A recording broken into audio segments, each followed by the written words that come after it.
Today's topic radio activity. आज हम लोग रेडियो एक्टिविटी के बारे में बात करेंगे। रेडियो एक्टिविटी में सबसे पहले हम लोग देखेंगे एटम। एटम होता क्या है?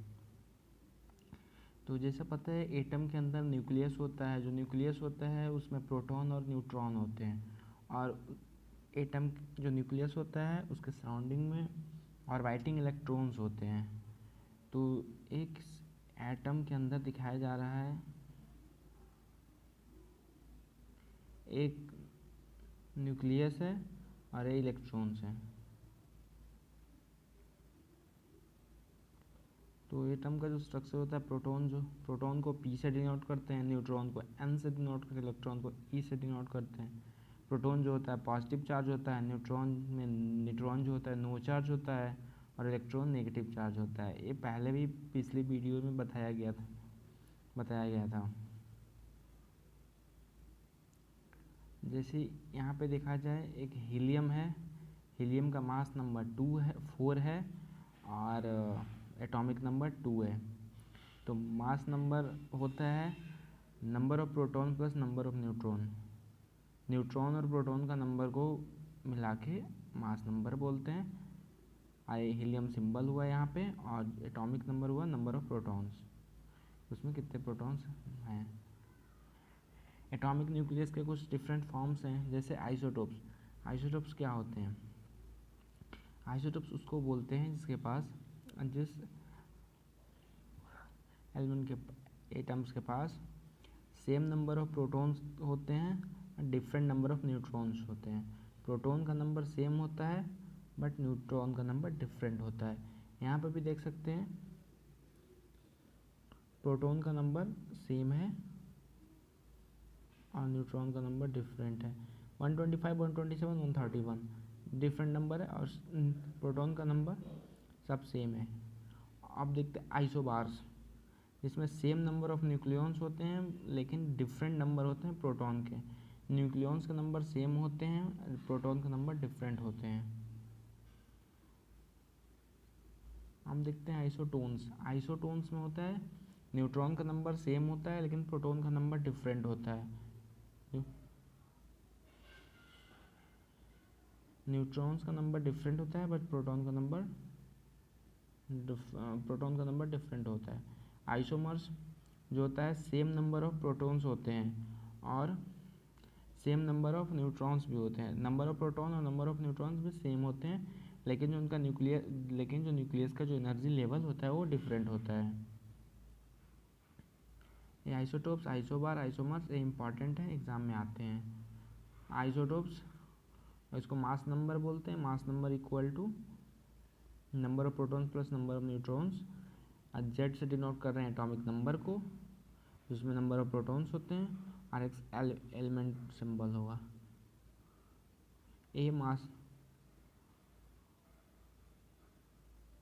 ये वही है। ए जो डिनोट किया था मास नंबर को, number of protons plus number of neutron. Z से डिनोट किए हम लोग number of protons, atomic number को A minus Z number of neutrons.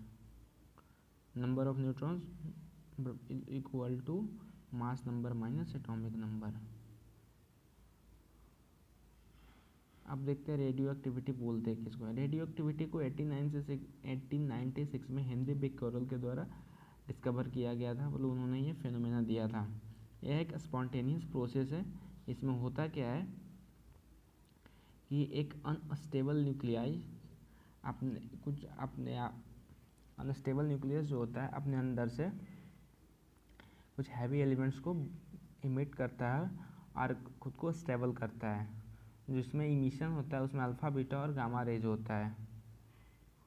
दो टाइप के रेडियो एक्टिविटी होते हैं, नेचुरल रेडियो एक्टिविटी और artificial radio activity. Natural radio activity जो होता है नेचुरल से ही पता चल रहा है, कुछ नेचुरली अकरिंग एलिमेंट्स होंगे वैसे जिनका जो पीरियोडिक टेबल में जो एटॉमिक नंबर 83 से 92 होता है वो नेचुरली रेडियो एक्टिव होते हैं।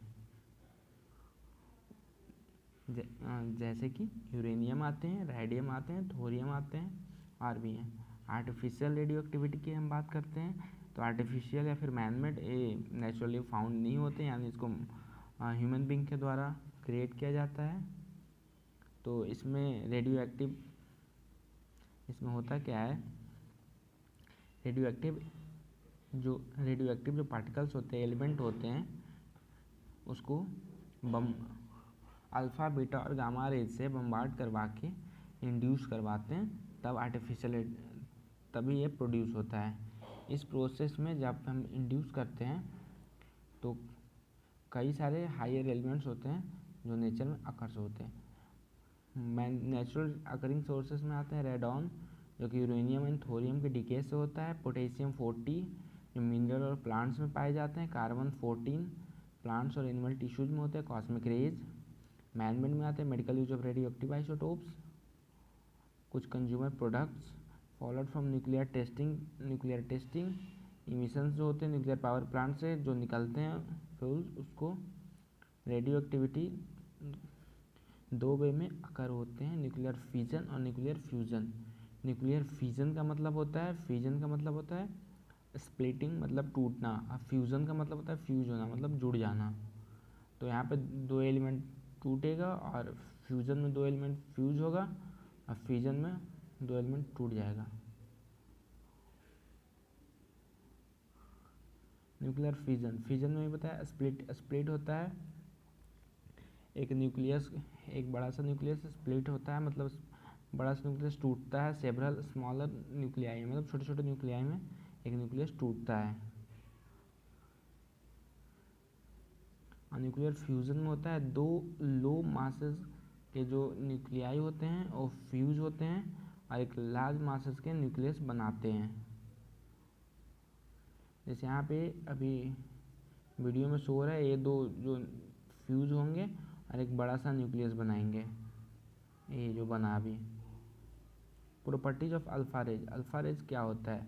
अल्फा रेज जो होता है पॉजिटिवली चार्ज पार्टिकल्स होता है, पॉजिटिवली चार्ज होता है, इसमें आयनाइजिंग पावर ज़्यादा होता है, पेनिट्रेटिंग पावर बहुत कम होता है, और जो होता है डिके होता है एक नए एटम में और अल्फा पार्टिकल को इमिट करता है। बीटा रेज की प्रॉपर्टी होती है नेगेटिवली चार्ज होता है और पेनिट्रेटिंग पावर 100 टाइम ज़्यादा होता है अल्फा पार्टिकल से।